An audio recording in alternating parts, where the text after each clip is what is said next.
Paja. Yo, what's good? This is a playthrough I broadcasted live on my Twitch channel. It's been curated and edited for your viewing pleasure here on YouTube. This means that in addition to my extraordinary commentary, I'll be interacting with my live chat too. And to be clear, this has all been previously recorded, so while I appreciate any gameplay tips, I've probably already finished the game by the time you watch this. Still, feel free to engage with each other in the comments below. Thanks for watching, and make sure you subscribe for more Let's Plays. Yo, what's good? It's me, your guy, all the way from Bed-Stuy, Habo, and we are back with another episode of Mass Effect Legendary Edition on Insanity Difficulty, the Paragon run with Commander Shepard and the gang, the bad boys for life. We got Garrus and Rex, and we got two more things to do on the Citadel before we leave. We got to track this signal. It's a little weird thing going on, and we also got to take Saren to court because he wilding. He teaming up with the Geth and he doing some weird shit, and we know that ain't good. Okay, so we're gonna go check that out today and finish up on the Citadel for this first little part here. All right, the signal's over here, like we already know. Gonna pick that up. Looks like they bounced their signal off a relay. I'll trace the new signal. All right, we gotta run up in Barlavon's office real quick. The homie. He ain't got no chair. He just be standing there. Another relay. Whoever it is, they're somewhere on the Presidio.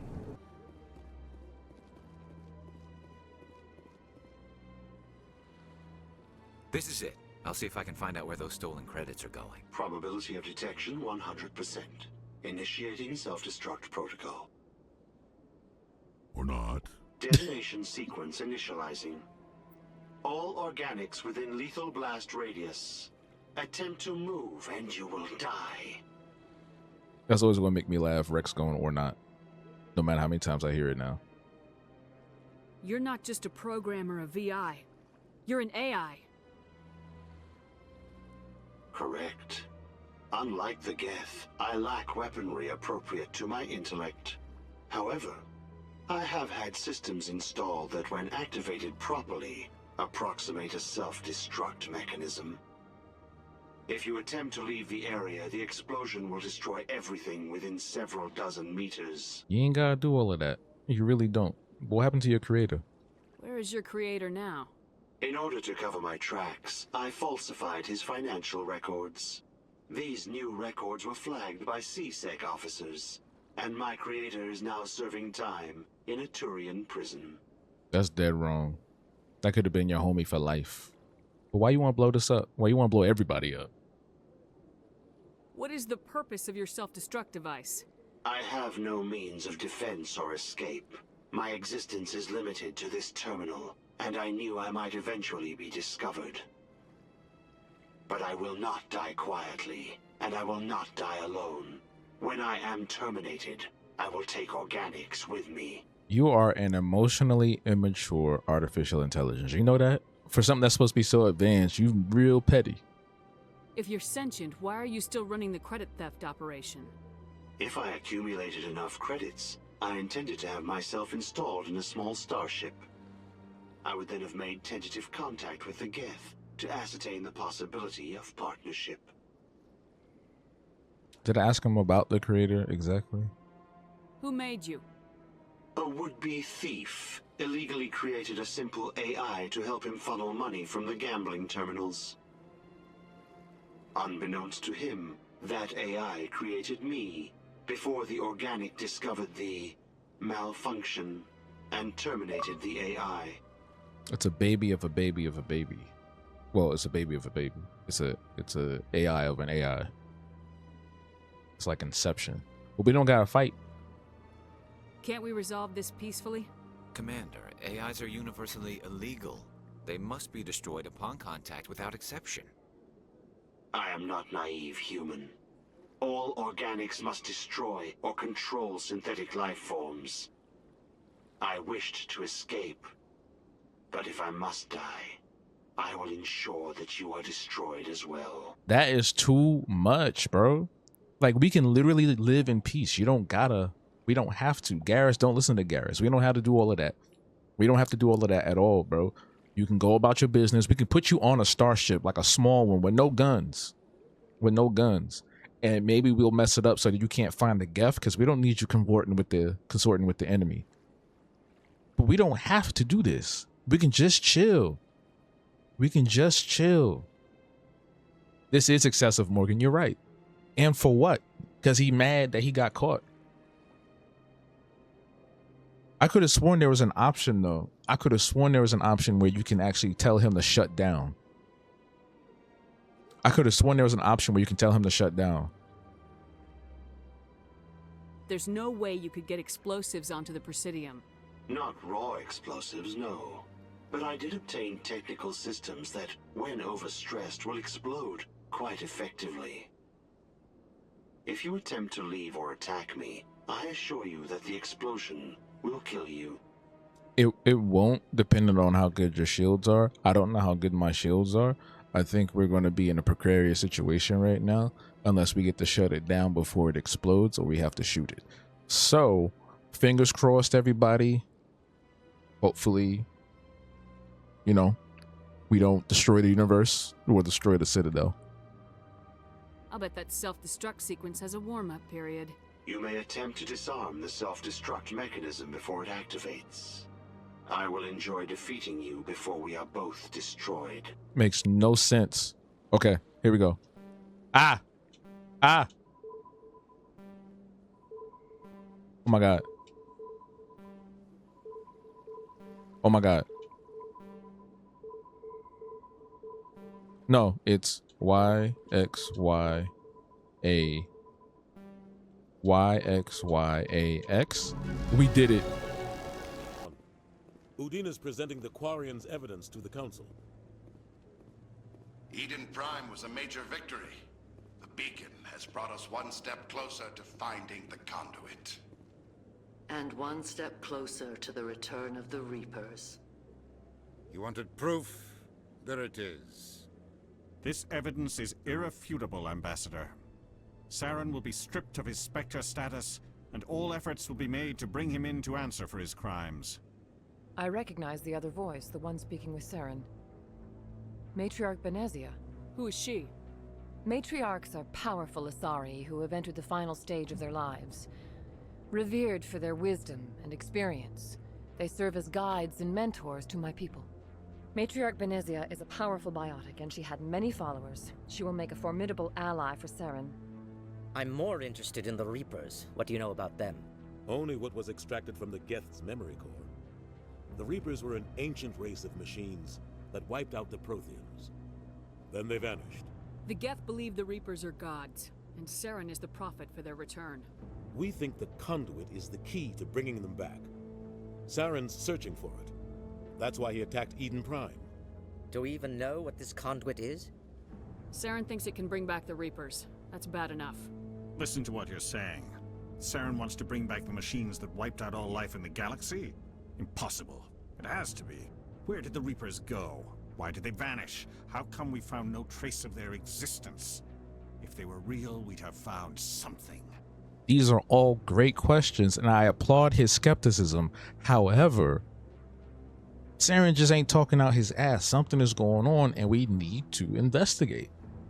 And I just hate how every time we bring something to them, there's always some pushback, especially with that Turian. No offense to Garrus, but especially with that Turian. It's like he got something out for us, bro. I don't like it. I tried to warn you about Saren, and you refused to face the truth. Don't make the same mistake again. This is different. You proved Saren betrayed the Council. We all agree he's using the Geth to search for the conduit, but we don't really know why. The Reapers are obviously just a myth, Commander. A convenient lie to cover Saren's true purpose. A legend he is using to bend the Geth to his will. Even if it is a myth, again, we should be putting all stops to go after him. Like, there should have been no pushback at all. Like, okay, yeah, it sounds mythological. It sounds crazy. However, not a hard thing to... Like, we live in a place where there are walking, talking jellyfish aliens, right? There is a bug-eyed little alien talking to me right now. How hard is it to believe that Reapers could exist? There are AIs. We just shut down a rogue AI that became sentient. You know what I'm saying? How hard is that to believe? That's just me. 50,000 years ago, the Reapers wiped out all galactic civilization. If Saren finds the conduit, it will happen again. Saren is a rogue agent on the run for his life. He no longer has the rights or resources of a Spectre. The Council has stripped him of his position. That is not good enough. You know he's hiding somewhere in the Traverse. Send your fleet in! A fleet cannot track down one man. A Citadel fleet could secure the entire region, keep the Geth from attacking any more of our colonies. Or it could trigger a war with the Terminus systems. We won't be dragged into a galactic confrontation over a few dozen human colonies. But if it was Turian colonies, you would go, right? See how racist they are? They don't care about us. They don't care. Every time humanity asks for help, you ignore us. Shepard's right. I'm sick of this council and its anti-human bull. Ambassador, there is another solution. A way to stop Saren that does not require fleets or armies. No, it's too soon. Humanity is not ready for the responsibilities that come with joining the Spectres. This man's a hater for real. They don't really care about it. You're right, Morgan. They don't. Michael Jackson said that. Remember that? You don't have to send a fleet into the Traverse, and the Ambassador gets his human Spectre. Everybody's happy.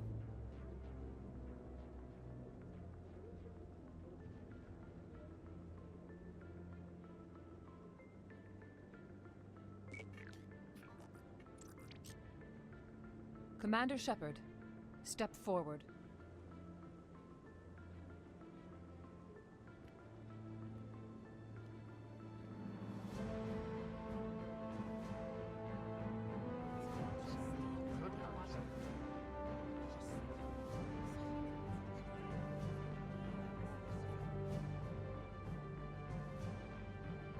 It is the decision of the Council that you be granted all the powers and privileges of the Special Tactics and Reconnaissance branch of the Citadel.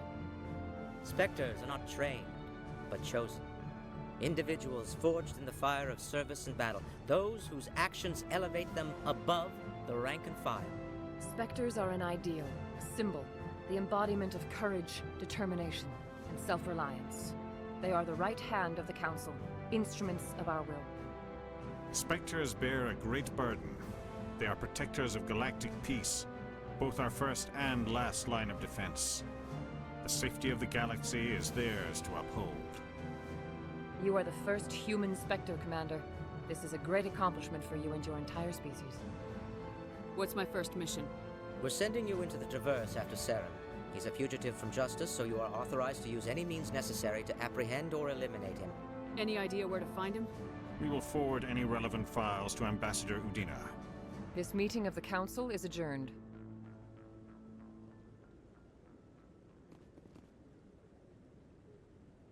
Congratulations, Commander.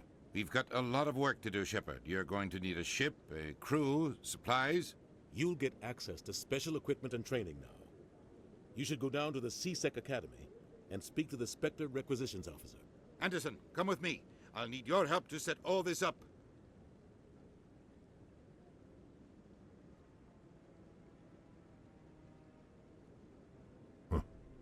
Bastard didn't even thank you. Until I find Saren, I haven't done anything. Come on. Right behind you, Shepard. Yeah, boy. Give me my powers, boy. Give me my powers. Okay, so we got Spectre training down here. And let's read this real quick. Spectre training. Elite agents of the Council. The Spectres have access to special training unavailable elsewhere in the galaxy. Increases health, accuracy, and effectiveness of all attacks and powers. Grants the Unity ability. So we're going to put a point into that. And we're also going to put a point into stasis. And we're also going to put a point into barrier to get advanced barrier. And we're going to level up charm to make sure we have what we need for upcoming speech checks. And I think I'll also put another point into electronics. Yeah. Then for Rex, we're going to do armor. No, we're going to go into fitness some more. And then also into assault rifles so we can get shotguns on the next run. And then for Garrus, now that he is where he needs to be, let's put dampening in there, advanced sabotage, Let's increase the sniper rifle. Actually, no. Actually, yes. Let's keep that up there. And then Turian agent should be good to go. All right. So we do have now access to some new things, like Anderson said, with the Spectre Requisitions Officer. And also, now that we are Expector, there are going to be people asking us to do even more things because I have the ability to do and go wherever I want. Excuse me, do and go wherever I want. So there's going to be more people saying, help me, please. Help me, please. Like Rear Admiral Kahoku over here. No. Congratulations on becoming the first human Spectre, Commander. I'm certain you'll be up to the challenge. I appreciate that. My name is Admiral Kahoku. It's about time the Alliance got one of our own in with the Spectres. We need people like you to deal with our problems. Is something wrong, Admiral? I'm getting stonewalled by bureaucratic assholes. Nothing new. Maybe you can help me, Shepard. One of my recon teams was investigating some strange activity out in the Traverse. We lost contact yesterday. Now I can't get clearance to check it out. Suddenly it's a restricted area. But that doesn't apply to you, Shepard. Spectres can go anywhere they want. You could find out why my team dropped out of contact. I'll find them, Admiral. I appreciate that, Commander. I was running out of options. I'm gonna stay here and see if I can find anything out through official channels. Won't hold my breath, though. I'm on a break. Talk to someone else if you need anything. I've got a lot on my mind. Maybe I can help. Well, maybe you can. You're a soldier, right? You ever head out to the Traverse? The Traverse is a rough place. We're out there quite a bit. My brother's the captain of a ship called the Majesty. It was crossing the Traverse a few days ago when it disappeared. Just dropped right off the grid. And that usually means one of two things. They had massive mechanical failure, or they were attacked. Is this my first playthrough? Absolutely not. I've been playing this since 2008. But this poor guy, you know, it sucks. Like, all these people have family members in the military. They're doing things out in a Traverse in the galaxy. And there's always some kind of weird mishap, right? Somebody's stranded somewhere. Somebody's lost. They lost contact. And it has to be like the worst thing to hear, like the worst thing possible. And it's like, I'm sure they send complaints or whatever to the higher up, the brass, with the council, well, not the council, but, you know, the alliance or whatnot. But it's probably thousands of people doing that.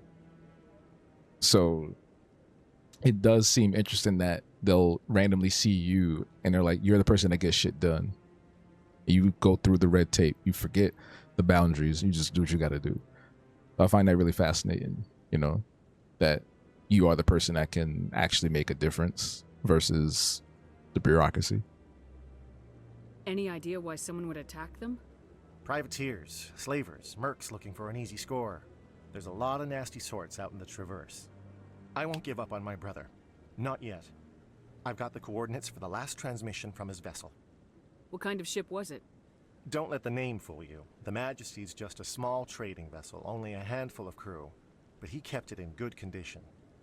I don't think mechanical failure is too likely. But they don't have any real weapons or shields. If anyone did come after them, the Majesty'd be a sitting duck. What's in this for me? I can't afford to pay you anything.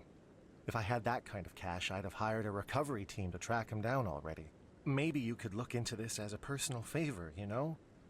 We humans have to stick together. You know, I mean, yeah, we're not really in it for the money. I'm not a renegade, you know what I'm saying? But I was curious, like, if you had a little bit of something, you slide it over. But if you don't, it's all good. We do it for the free. Isn't anyone else looking into this? My brother's just a small independent trader. Ships like his disappear in the Traverse all the time. If your brother is still alive, I'll find him. Give me the coordinates. I'll forward them to your ship right away. Please let me know as soon as you find him. You know what? Even when I come back, I'll do you one better. When I come back, we'll shave your head. 'Cause you don't need all of that, bro. Let's let that go. Got a moment, Spectre? Hello, Spectre. I have a business proposition for you. How did you know I'm a Spectre? Word travels. Your name comes up in certain circles. I'm acquainted with a pair of powerful crime bosses. They're hiding on remote worlds, and I have the coordinates. You could do the galaxy a favor. You see how it cuts right there? Every line she had, it was like a cut. That sometimes happens too, depending on like if you go down divergent branches of dialogue. Also, word travels real fast because that literally just happened. I can't imagine this being like an hour has passed. I feel like it's been a couple of minutes. I think it maybe been half an hour has passed and she already know. That's crazy. What kind of defenses would these two have? I haven't the faintest idea, but they're certain to be armed. Their partnership's soured, and each believes that the other intends to kill him. They will be well prepared. You're obviously with them. Why don't I just arrest you instead? Arrested for what? You and I are simply having a conversation. I have excellent legal representation. Arresting me would be a waste of your time. And what do you get out of this? We share interests in certain cooperative ventures. But their business practices have forced me to terminate our relationship. Once they are dead, I will manage our organization in a more tasteful manner. The way she says terminate, you already know she nasty with it, man. You already know. What crimes did these men commit?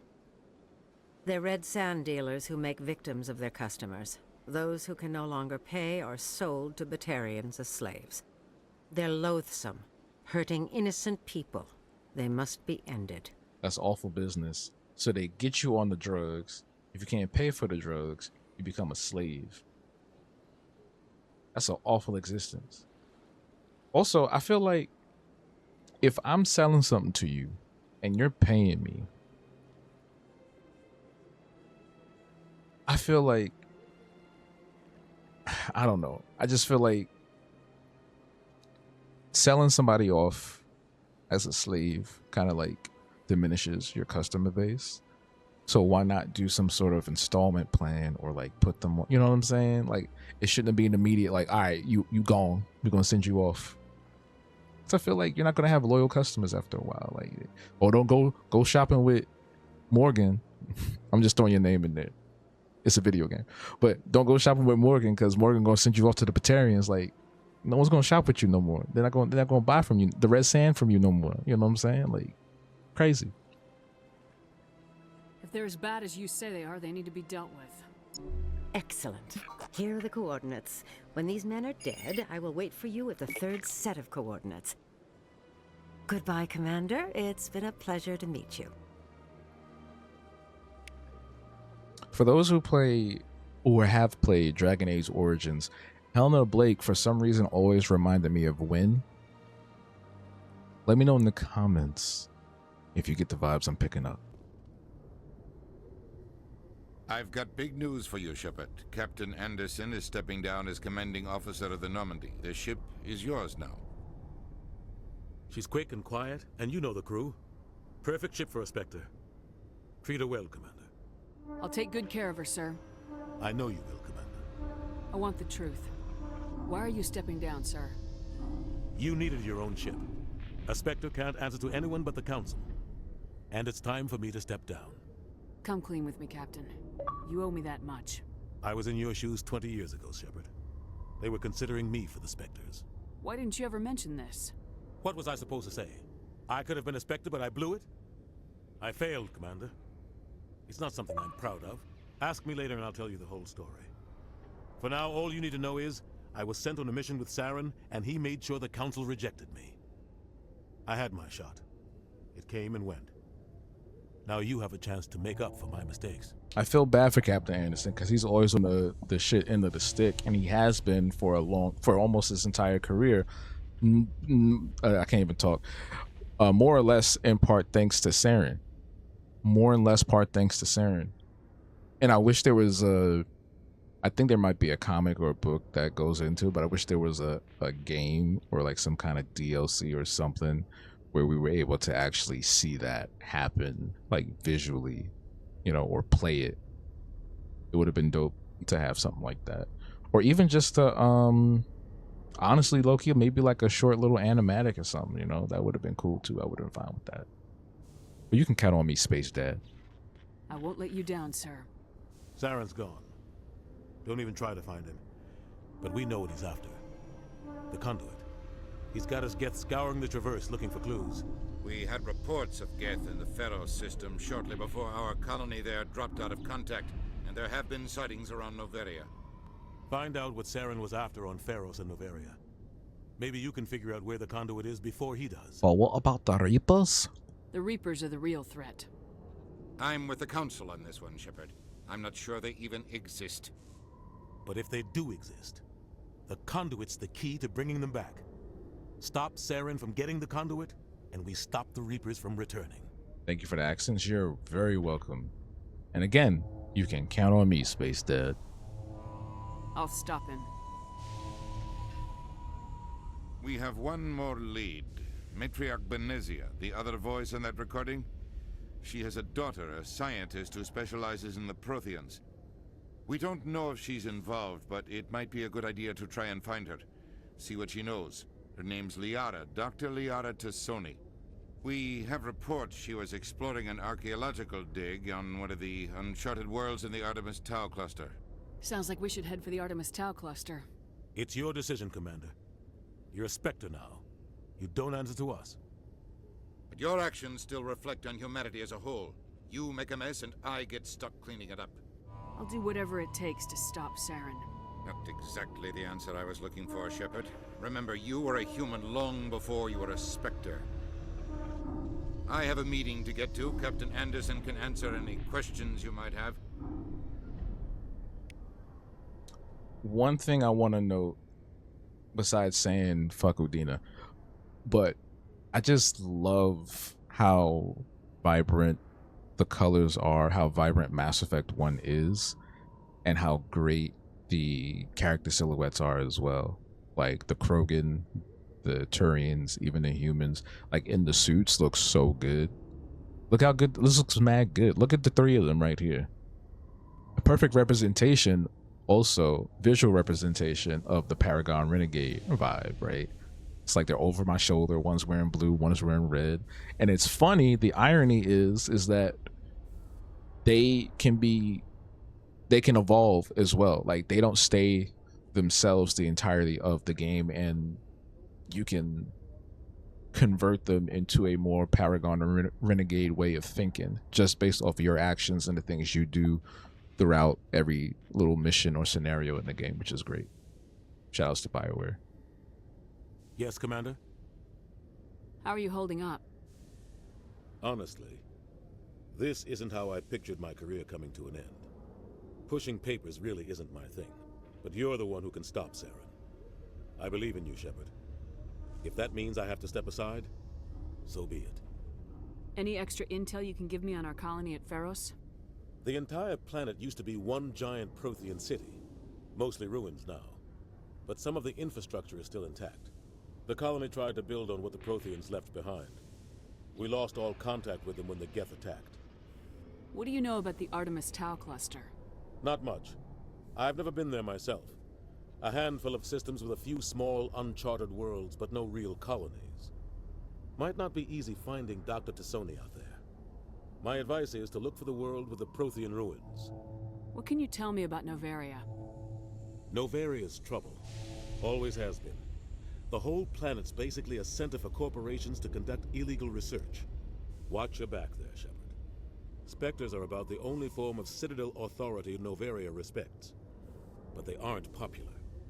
The one thing that bothers me sometimes with video games in general is that when you are diving into sub-conversations within the conversation wheel or within a cutscene, and the character's just like, what can you tell me about this? What can you tell me about this?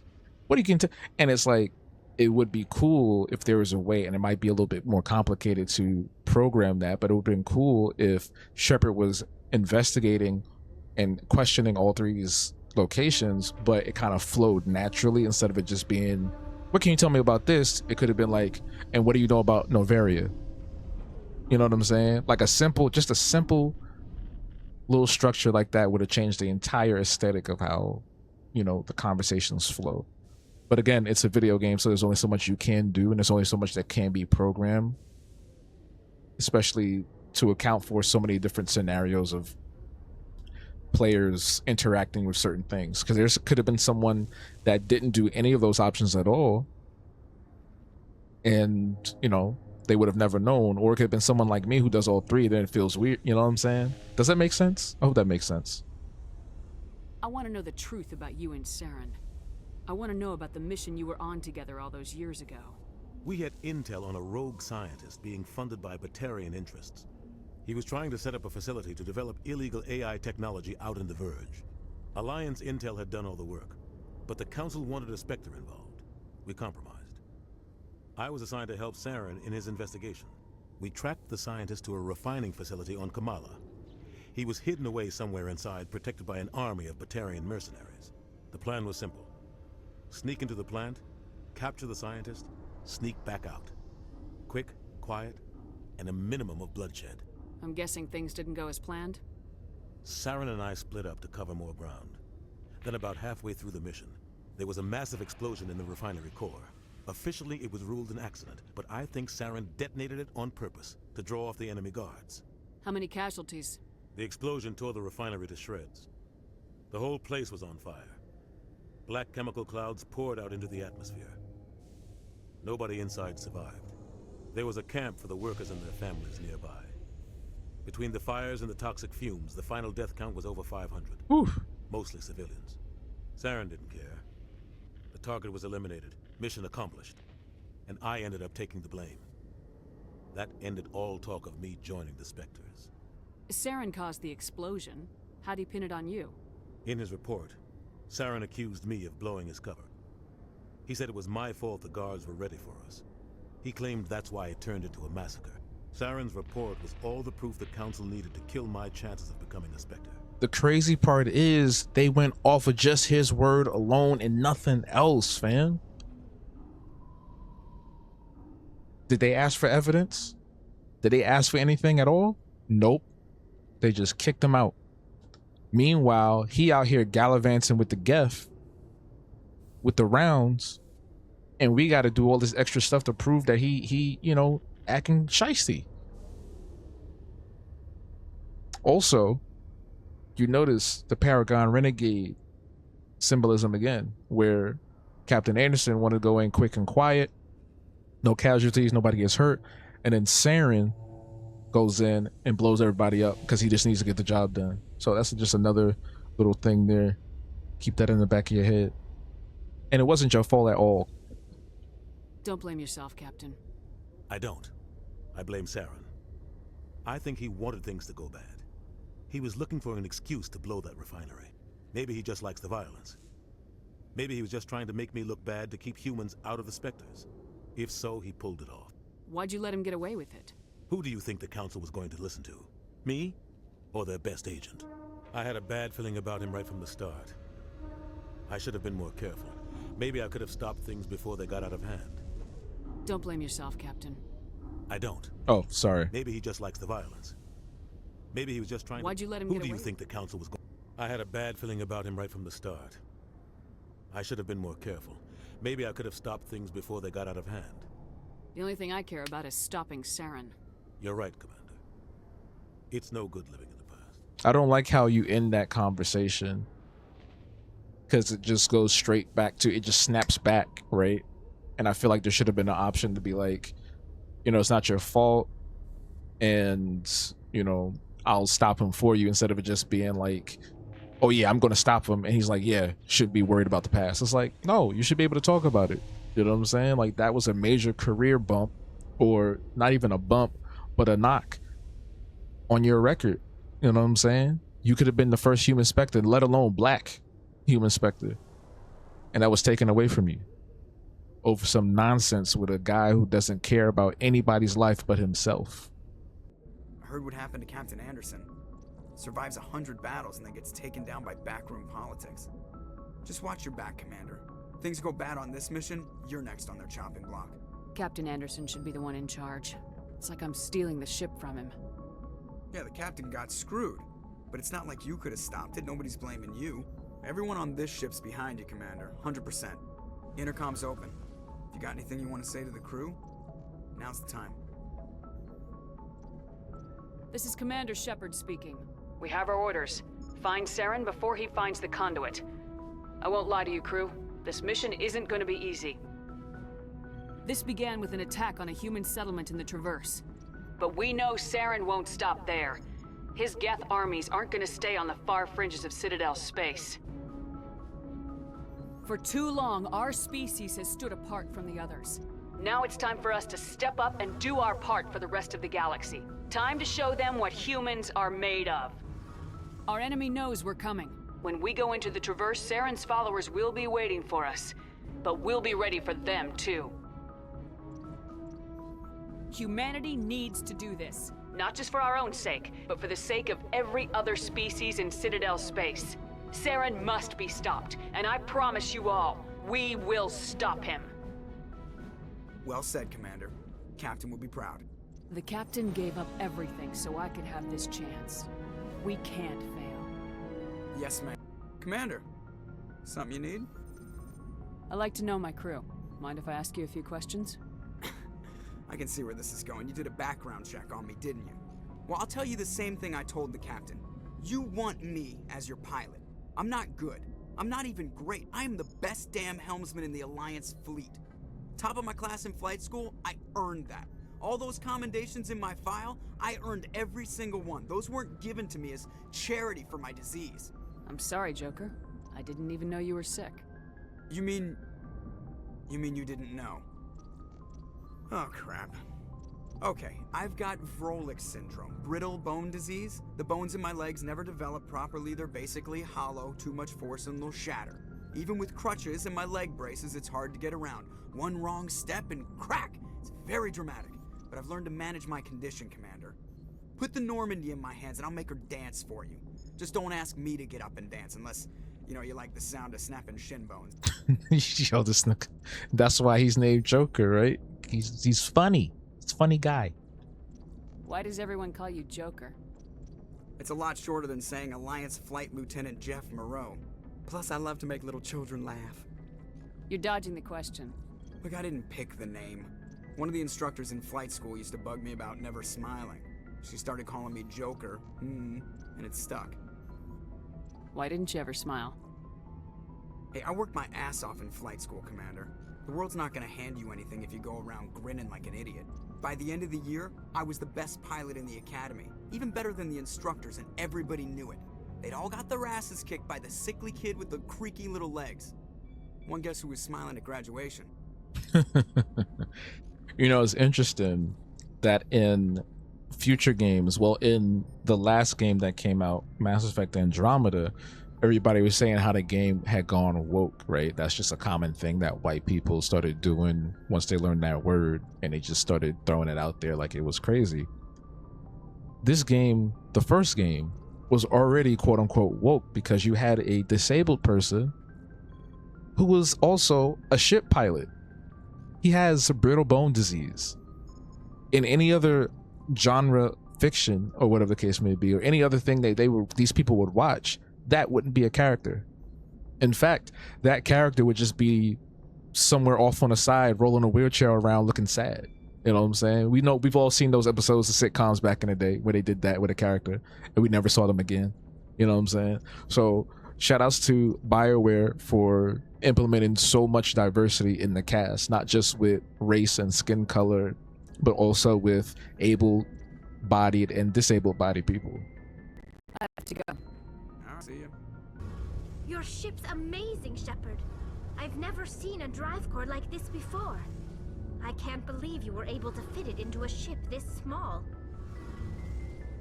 I'm starting to understand why you humans have been so successful. I had no idea Alliance vessels were so advanced.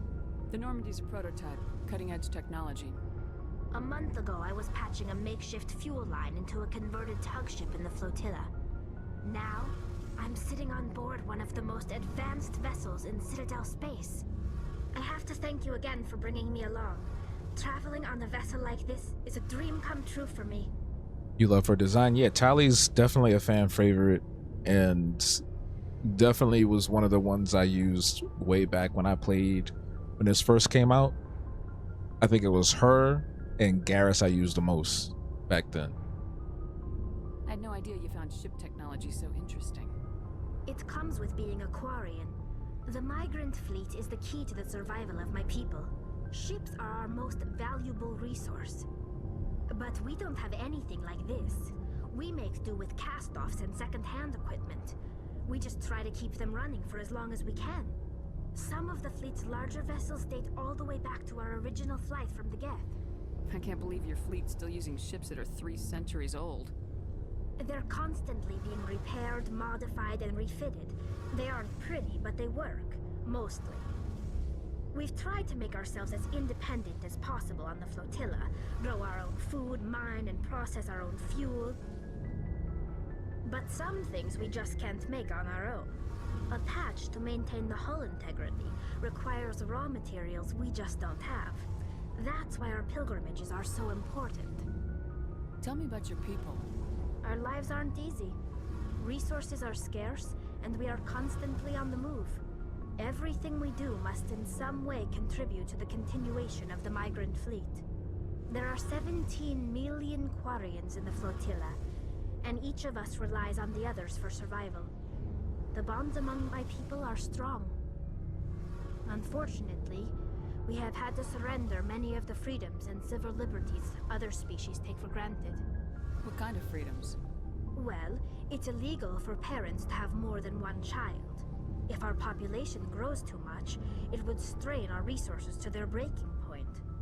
Of course, we also can't allow our numbers to become too few. If our population is in decline, the rule against single births is temporarily repealed. In extreme cases of population decline, incentives are even offered to encourage multiple births, though the Conclave hasn't had to take such measures in nearly a century. I feel awful for the women, because that sounds terrible. That sounds absolutely terrible.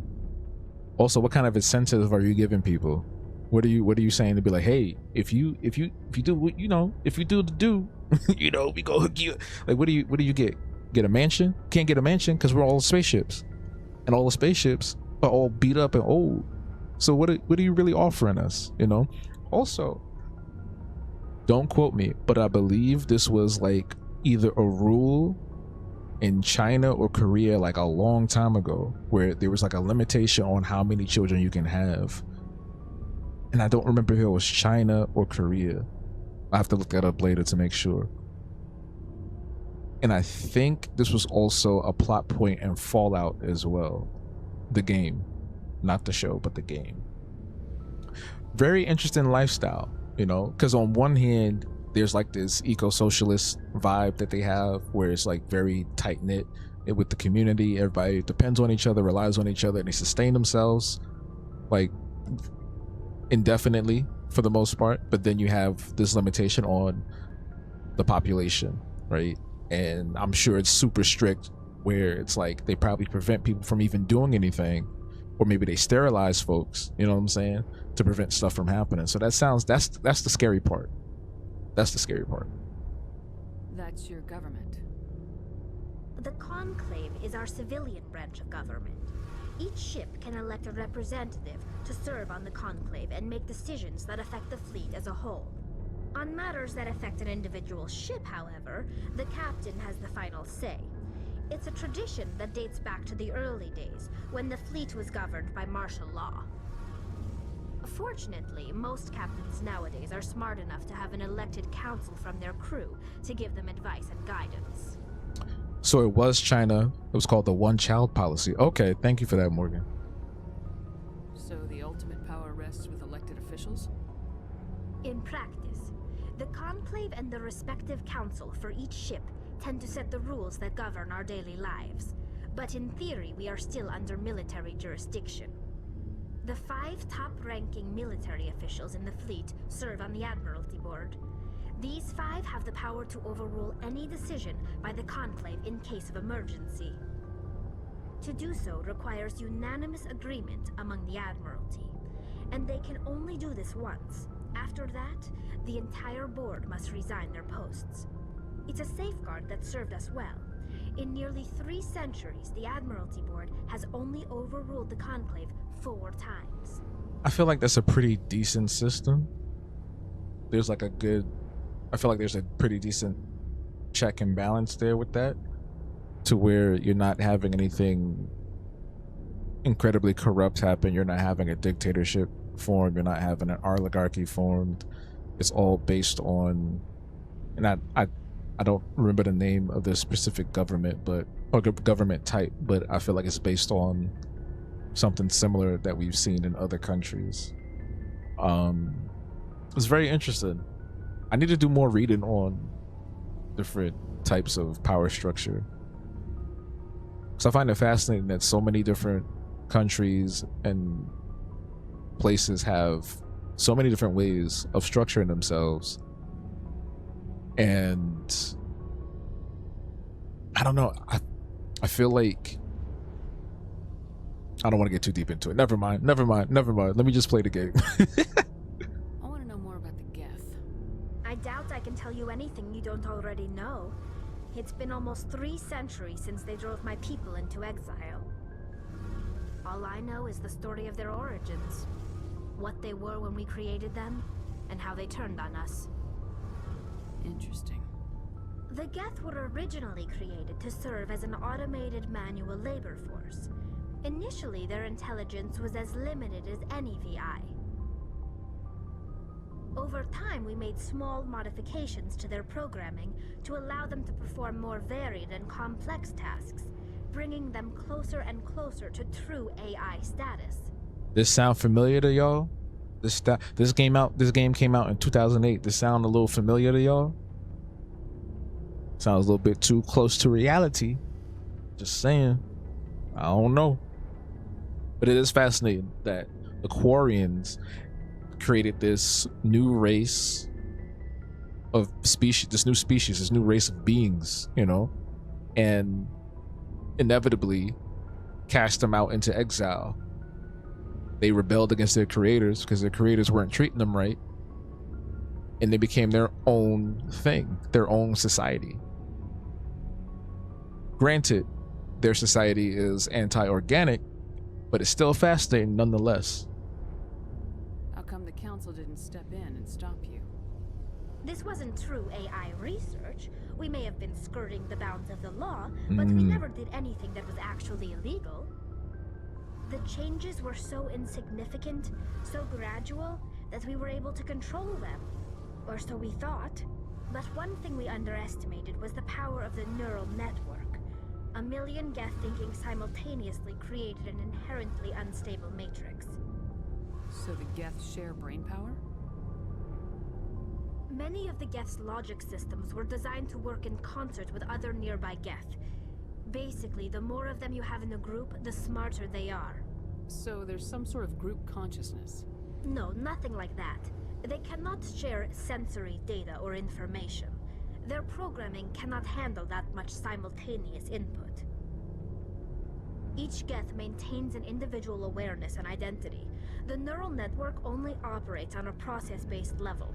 It's basically the synthetic equivalent of a subconscious.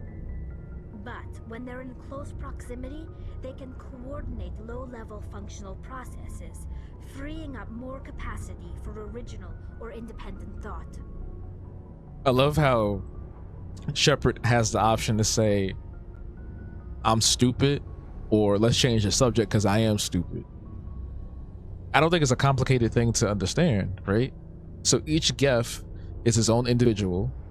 When they're together and clustered, they share a subconscious through the neural network. So it's kind of like if you had a twin. You know how people say twins are connected to each other? It's the same thing. That's how I view it. I don't think it's that difficult. What made them rebel? As we built more and more Geth, their effective intelligence became more sophisticated, more abstract. One day, a Geth began to ask its Quarian overseer questions about the nature of its existence. Am I alive? Why am I here? What is my purpose? As you can imagine, this caused a near panic among my people. I don't see what's so bad about those questions. The Geth were created to engage in mundane, repetitive, or dangerous manual labor. That's fine for machines, but it won't satisfy a sentient being for long. The Geth were showing signs of rudimentary self-awareness and independent thought. If the Geth were intelligent, then we were essentially using them as slaves. It was inevitable the newly sentient Geth would rebel against their situation. We knew they would rise up against us, so we acted first. A general order went out across all Quarian-controlled systems to permanently deactivate all Geth. The Geth responded to this order violently. What did you expect them to do? Instead of answering their questions and giving them their free will to just exist, you're like, oh no, we're just going to shut y'all down because we can't use y'all as robot slaves. Well, what do you expect people to do? What do you expect them to do? Of course they're going to defend themselves. Of course they're going to be violent. You get out of here. You can't be serious. And I like how she's talking about this as if this is such a, like, oh my God, how could they kind of vibe. And it's like, that's a wild thing to even conceive in your mind, that you created a new life form, and once it started to become self-aware and want to live on its own, you couldn't allow that because you're lazy. Too many parallels to what might be happening IRL right now, man. I'm just saying. Hey, you can't blame them for fighting for their survival. We had no other choice. The Geth were already on the verge of revolution. By acting quickly, we had a chance to end the war before it began. The hope was that most of the Geth would still be little more than machines, incapable of organized resistance. But they had progressed much further than anyone anticipated. The war was long and bloody. Millions upon millions of Quarians died at their hands. In the end, we were forced to flee our own homeworld. We feared the Geth would pursue us, but they never came beyond the veil. Now we drift through space, exile, searching for a way to reclaim what was once ours. I don't know how y'all feel, but I don't necessarily feel bad for the Quarians, because it would have been different if the Geth, as soon as they activated and became self-aware, and started just murking everybody. But that's not what happened. What happened was the Geth woke up and was like, what, who am I? You know what I'm saying? And the response to the who am I was, I'm shutting you down permanently. I'm disconnecting you from your hive mind. Well, not your hive mind, but your subconscious, your neural network, from your people, before you can even begin to fathom your own existence. You're already dead. I don't feel bad for the Quarians, because they basically were committing genocide against another sentient race. Regardless of it being robots or not, they are still conscious, right? And in this world of Mass Effect, there's all kinds of different life forms, and the fact that they would try to wipe it out before it even began, I don't know. That's just me. I want to know more about the pilgrimage. When my people reach maturity, we leave our birth ships and seek acceptance with a new crew. It's necessary to maintain genetic diversity among the fleet. But no ship wants to accept someone who will be a burden on them. So, to prove our worth, we embark on a pilgrimage. We set out alone, leaving the flotilla and our families behind us. We only return once we have found something of value we can bring back to the fleet. This is presented as a gift to the captain of the respective ship we wish to join. If the gift is accepted, we are welcomed into the crew. This kind of reminds me of that TV show the Amish did. I know this is something they do in their culture too. When they reach a certain age, I think it might be 15 or 16, maybe 18, they allow the children to go out into the world and explore and see if that's something they want to, exist in, if they want to integrate with general population, Gen Pop society, or go back to the ways of the Amish. I forgot the name of the show, but it was very popular for a little while. And I think some of those kids did go and stay within the worlds, if I'm correct, if I'm remembering correctly, as I should say. So I find that interesting, that a lot of the culture, that essentially the culture of the Quarians comes from like a little bit of Amish and Asian, and I think even some African aspects as well. Is very fascinating. Can a captain choose to reject the gift? That doesn't happen often. Most captains are eager to increase the size of their crew. It increases their own standing in our society. Even when a gift is not particularly valuable, the captain usually accepts it out of a sense of tradition. However, there is a stigma to presenting a substandard gift. It's not the best way to make a good impression on a new community. Most pilgrims don't return until they find something worthwhile. I want to talk about something else. Like what? I should go. Hey, Commander, you know that Quarian, Tally? She's been spending all her time down here asking me about our engines. I'll tell her to leave you alone. What? No, she's amazing. I wish my guys were half as smart as she is. Give her a month on board and she'll know more about our engines than I do. She's got a real knack for technology, that one. I can see why you wanted her to come along. Fill me in on the IES stealth system. How does it work exactly? You can't hide a ship out in space. They emit too much heat and radiation. Too easy for sensors to pick them up, unless you find a way to capture those emissions.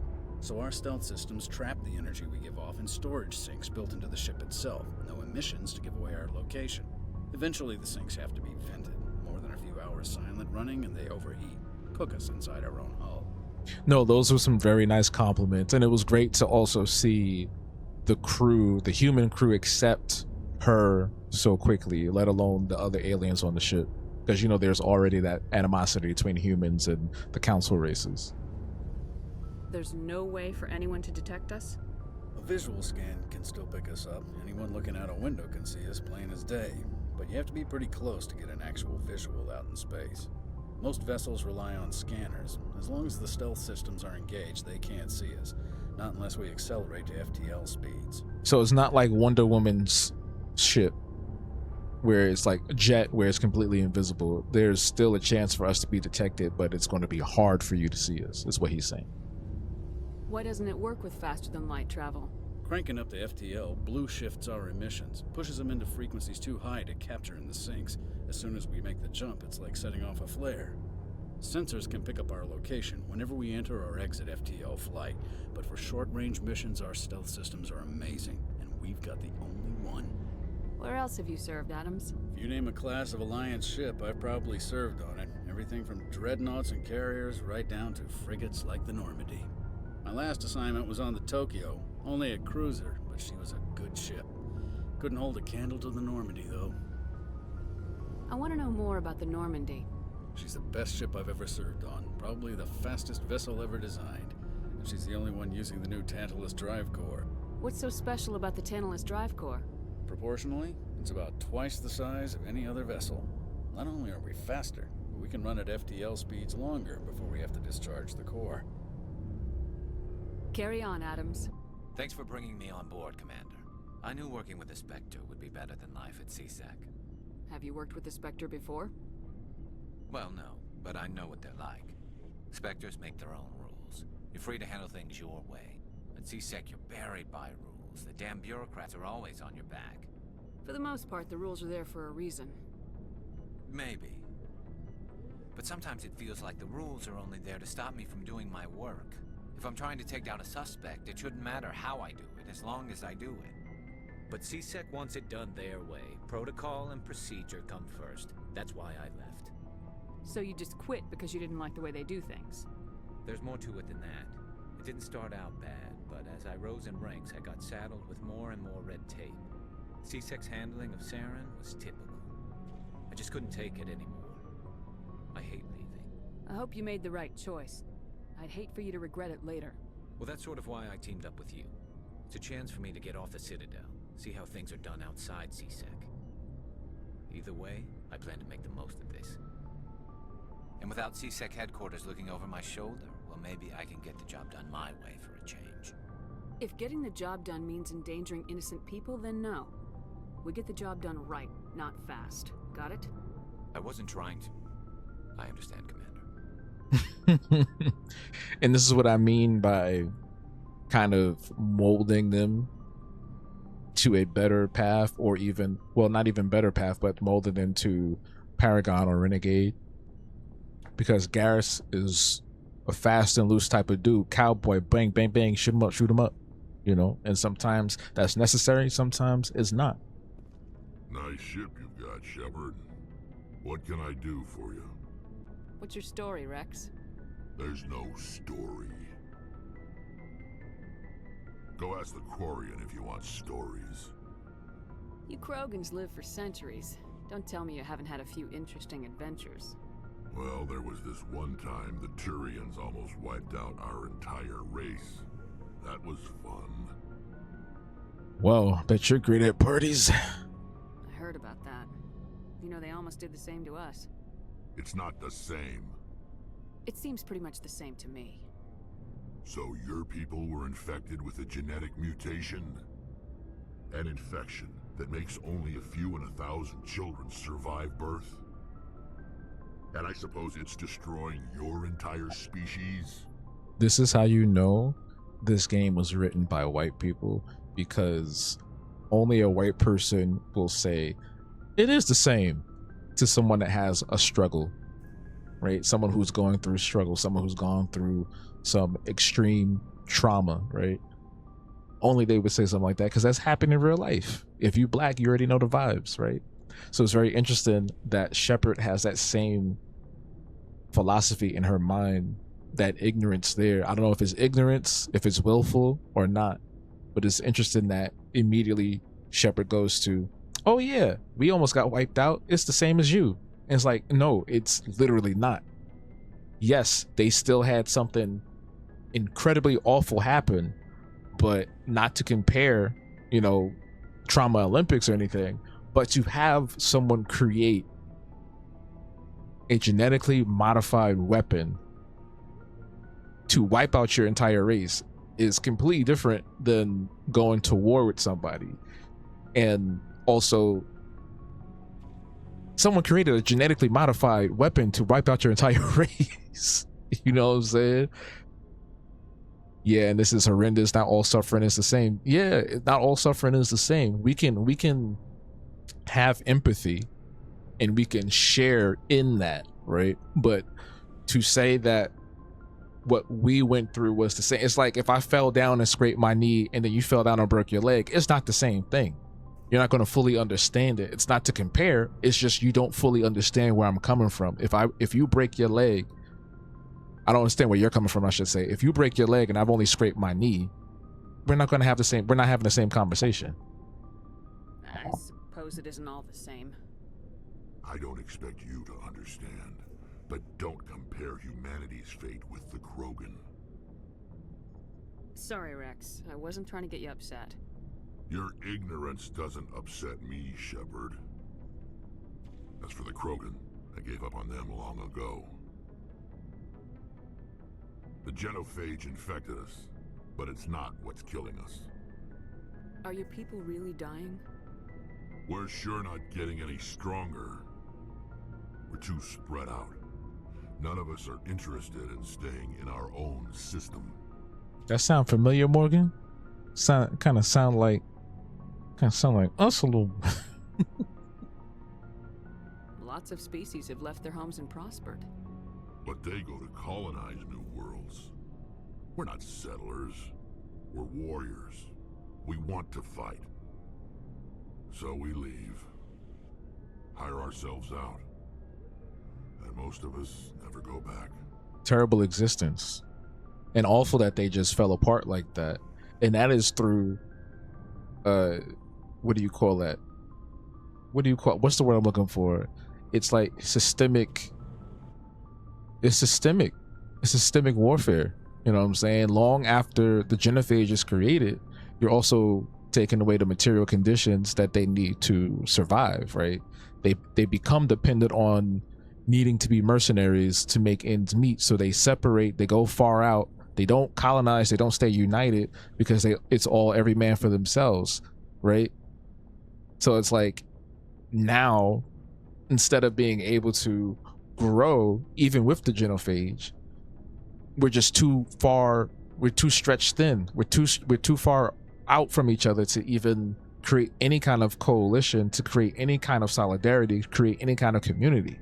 Even Rex doesn't like his own people for the most for to some degree.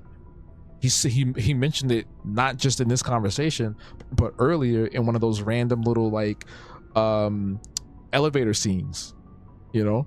So it sucks that even for him it's like a hard pill to swallow about his own people. This is such an interesting real world parallel. Sad to see Shepard making these comparisons. It'll never be the same. No, it won't. What can you tell me about the genophage? Ask the Solarians if you want details. They made it. All I know, it makes breeding nearly impossible. Thousands die in stillbirth, and most never get that far. Every Krogan is infected, every one, and no one's rushing to find a cure. Why don't the Krogan try to find a cure? When was the last time you saw a Krogan scientist? You ask a Krogan, would he rather find a cure for the genophage or fight for credits? He'll choose fighting every time. It's just who we are, Shepard. I can't change that. Nobody can. That's exactly what I'm talking about. The material conditions they have are so poor that every Krogan, if not all, most Krogan, if not all, are mercenaries. They're fighting for money. They're no scientists. They're no scholars. All they do is fight. That's what they're known for, because that's what they've been told to do. That's what they've been forced into. Honestly, this hits close to home, not just as a black person, but concerning my culture in Louisiana. I'm going to add that subtext. It's tough to see it play out. No, I feel the same way. I definitely get that, especially here in New York, seeing so many people leave, a lot of the culture being washed away thanks to gentrification, and those who don't want to assimilate but to just eradicate what's already here. This is awful. They can't even live their lives now. They need to, how they need to or want to, they have to fight and survive. Yeah, that's the way of life for Krogan, and nobody wants to help them because people are scared of the Krogan. The Krogan are one of the most powerful races in the entire galaxy. So with them having any inkling of community or power or communal power is seen as a threat. People look at Krogan and go, oh shoot, let me not look at him directly in his eye. People see Krogan, they go across the street. You know what I'm saying? There's no street, but you get what I'm saying. Because they could easily just have somebody else do it, but nobody, that's how strong the racism is in this society. It's like everybody is scared of the Krogan, the Solarians, the Turians, the Quarians, the Asari, and of course the humans as well. And everybody else in between, Hanar or Volus, all of that. And it's just awful. So long, Rex. Shepard. Wait, I gotta do my favorite thing. I have to do my favorite thing every time I play this. Shepard. Rex. Shepard. Rex. One more time. Shepard. Rex. They did that on purpose. Hey, Commander. Looking for some extra supplies before you head out? What have you got? Whatever you want. Armor, weapons, mods. It's not standard Alliance issue, but that's not necessarily a bad thing. Well, as long as you don't mind paying for it. Why should I pay you for my weapons and armor? My stuff doesn't come from the Alliance. I have to purchase it myself, and it's not cheap. Hell, the licenses alone have set me back more than I'd like. But no licenses, no goods. Without the goods, I'm out of a job. Let's see what you got. You bet, Commander. I ain't got no money. I just realized I ain't got no money. And if you're seeing this here, so if you're playing this at home and you go in here and you don't see what you're seeing here, if you don't see the HMWSR, that's because I've already beaten the game and I've unlocked the Spectre class gear at the higher levels. But typically when you come in here, you're just going to see like the regular stuff, like the Scorpion, Reapers, Banshees, stuff like that. So don't be too concerned if you're like, oh, I don't have this and I can't afford anything anyway, so whoops. So this is the galaxy map. In the first game, it's literally just like screens that you just click through but in the second and third game, you actually get to like ride around and fly through it. Kind of like, I think Kingdom Hearts did that. So we zoom out here, we keep zooming out. We're in the Serpent Nebula. We keep zooming out. And now we're in the Milky Way galaxy. And we have free range to go wherever we want. So if we want to go to Liara's dig site, we can. If we want to go to Pharaoh's first, we can. If we want to go to Novaria first, we can. And even if we want to go to Asteroid 57, which we're not going to do because that's like in-game stuff, is going to be mad hard. We're not going to do that. But we can go anywhere we want.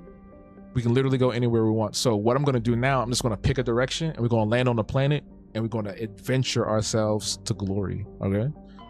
We're going to go somewhere completely off the charts, off the radar of the journal, and just land here in the Argos Row cluster.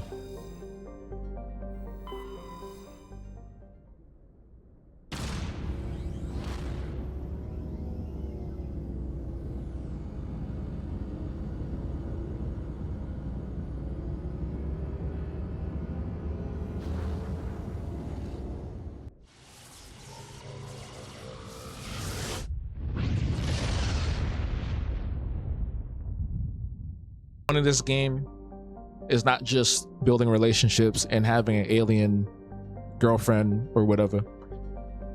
You're also exploring. So you go to each of these planets. Sometimes you can scan them, sometimes you can land on them. So we're going to find a planet that we can land on, and each planet has their own history too. So you can, if you wanted to, you can read every single planet. You can read about every single thing that's ever happened in this system, in this galaxy, which is great. And some of these are actually references to mythology, real worlds, people and objects and things like that. It's really dope. But right now we're looking for stuff to scan because I don't remember. Message coming in. Patching it through. General distress call from the Sacred Angel Medical Transport. Critical system failure. Losing power. Emergency landing. Argos. Communications failing. Life support and emergency transponder. Won't last. Please hurry.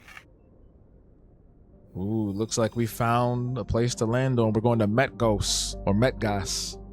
Warning, level 2 heat hazard. Metgas is a large terrestrial planet with an atmosphere of carbon dioxide and nitrogen. Its hot surface is mainly composed of nickel with deposits of potassium and heavy metals. It is a mineralogical treasure trove with concentrated heavy metals constantly being brought to the surface by volcanic activity.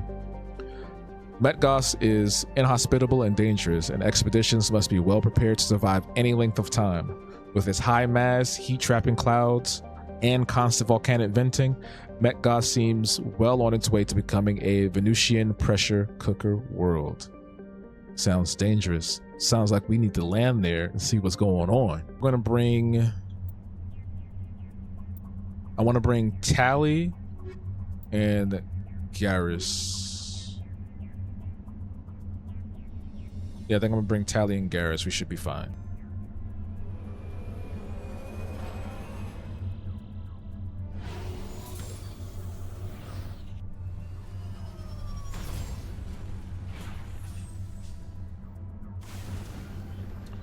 And that, ladies and gentlemen, is going to be it for this episode.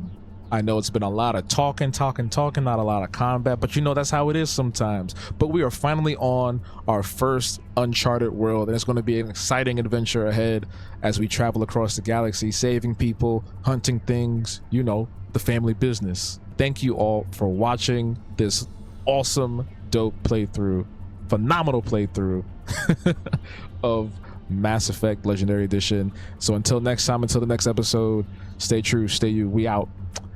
Deuces.